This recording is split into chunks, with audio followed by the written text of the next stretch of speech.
in those 7.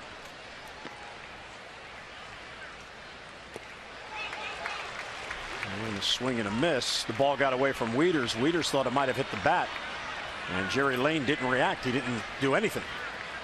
You wonder, did it hit the hitter's back foot, and therefore it would be probably a dead ball, right? Take a look at the hard slider, biting down and in. Yeah, caught the foot.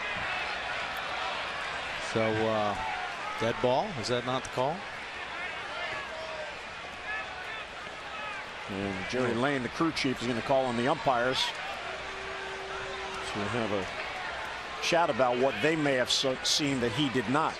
Real good slider. That was a great indication of how good Brad Brock's slider is. Throwing it hard. And that ball just buried down and in.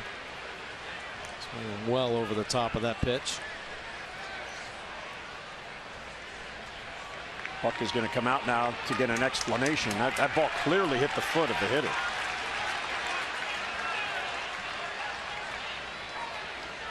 Which is probably why Wieters reacted the way he did. Sure.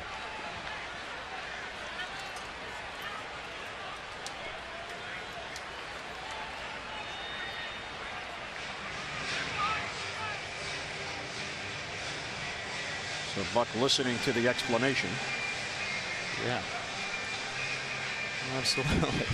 And he has convinced Jerry Lane they're going to go to the headsets and they'll check to see if that ball did hit Mazara, and if they see what we see, they'll likely send Lucroy back to the base. Hunter Wendelstedt talking with Jerry Lane.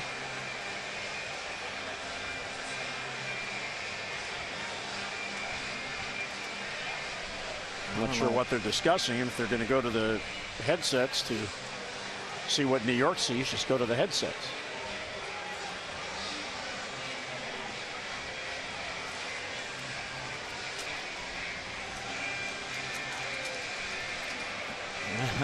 Buck. You can't challenge it. Well, why don't you ask if it hit his foot then? Well, batter hit by pitch is a challengeable offense.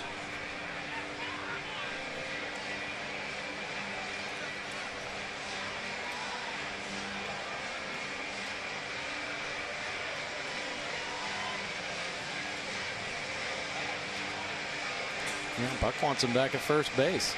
Give him an advantage, get a runner in scoring position. And pretty darn obvious as well. Surprised that none of the umpires saw this.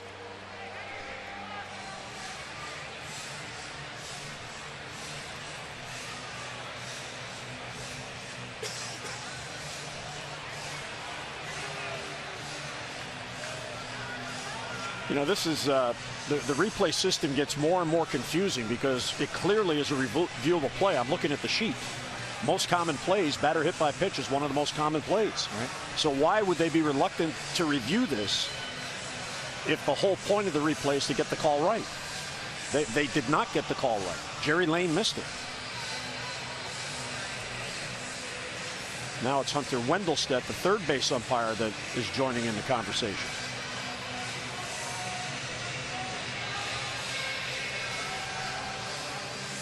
And finally, it appears they're going to go to the headset. Yeah, Buck just stayed in their ear. Relentless. You can't understand the reluctance. I mean, that's what the system's there for. Absolutely. Get the call right. Pretty evident.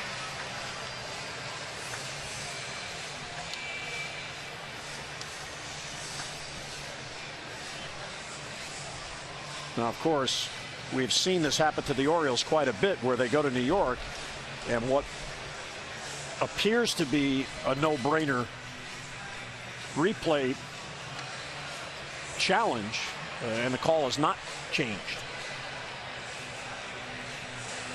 Yeah, and Buck doesn't want this to be a hit by pitch to get on base because the hitter swung. The ball hit him, so the ball's dead. So he wants LaCroix back to first base. That's the point of this argument. And it clearly hits that back foot. Keep these guys out of scoring position. You don't want to give the Rangers any kind of breathing room at all.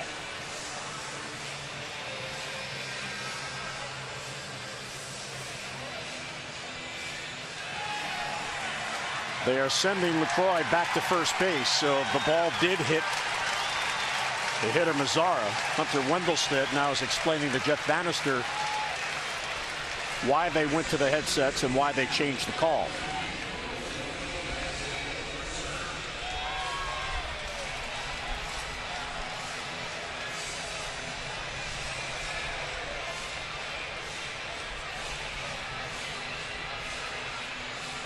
Well, what we saw Jerry Lane do there, Mike, is first he pointed to home plate to indicate the ball hit Mazara. Then he pointed to second base and said, go back to first. So the ball hitting Mazara on the swing, dead ball, runner back to first. I don't understand what Bannister could be arguing about now. Well, why not? They were a little confused earlier, so Bannister can go in there and give his point. And, you know, maybe Bannister thinks Buck won one over on the umpires because first they were not going to go to the headset, then they were, and then eventually they did. But in the end, they got the call right, which is what the system is designed to do. Exactly.